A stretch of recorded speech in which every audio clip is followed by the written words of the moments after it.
peut-être que le polyamour, enfin ce que vous dites, tel que c'est présenté, surtout à la fin, on a l'impression, et c'est intéressant, que ça serait une solution à tout.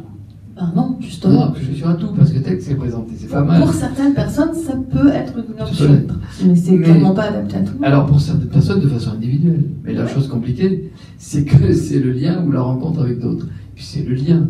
Hein, ce que raconte mon ami Boris Cyrulnik, il dit on tombe amoureux, mais quand on se relève, on est attaché. Et on peut le faire une fois, deux fois, en faire plein de fois ensemble, quelquefois on est un peu paumé. Alors le polyamour, ça serait très bien, ça voudrait dire je dédramatise, et en définitive, d'abord je me sens plus coupable, ça c'est pas mal. Moi je passe ma vie à essayer d'aider des gens qui se... la culpabilisation, la culpabilité, c'est très compliqué. Alors si plus personne n'était coupable, ne se sentait pas coupable, peut-être, mais je ne sais pas dans quelle mesure ça marcherait avec l'attachement. C'est ça qui est compliqué. D'ailleurs, alors les études sur l'attachement montrent que ça n'a rien à voir avec la forme, qu'on soit mono ou poly.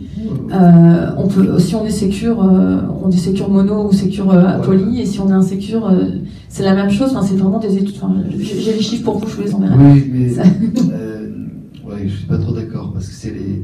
Oui, le schéma de Bowlby de l'attachement. Dans la vraie vie, c'est pas tout à fait comme ça.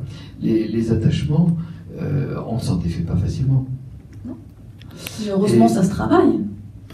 Bon, ça se travaille en partie, hein, pas toujours. Et puis il y en a qui peuvent pas se travailler parce que la plupart du temps, la structure, on se l'est construite dans l'enfance et ensuite, on la change pas. Hein, les trois quarts du temps. Bon. Mais pour dire que c'est certainement, pour une part des gens, je suis tout à fait d'accord, ça peut être une solution. Ça peut paraître une solution dans un premier temps. Alors j'en ai parlé souvent du polyamour avec des gens, que ce soit là aujourd'hui avec vous, mais avec d'autres. Françoise Saint-Père, je connais, on a fait beaucoup de débats ensemble depuis 20 ou plus de 20 ans que je la connais. Chacun dit aussi que dans le polyamour, qu'est-ce que c'est compliqué souvent. Oui. Hein, et ça peut être douloureux. Mais enfin, tout ça, c'est vraiment passionnant. Moi, je le vois comme une des formes, une des stratégies. Vous voyez, moi, j'aime bien ce modèle écologique. Hein. Après un cataclysme, au niveau... eh bien, on cherche des solutions.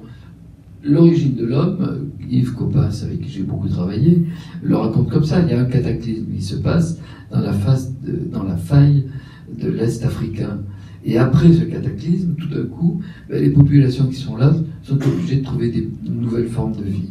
C'est comme ça qu'ils vont venir à la bipédie, ils vont marcher, ils vont se démerder, ça va donner les humains, un drôle de truc. Bon, mais au départ, on ne savait pas si ce petit rameau allait pouvoir donner quelque chose. Et là, c'est pareil. Il va y avoir différentes formes que l'on cherche, et puis chacun essaie de se débrouiller comme on peut.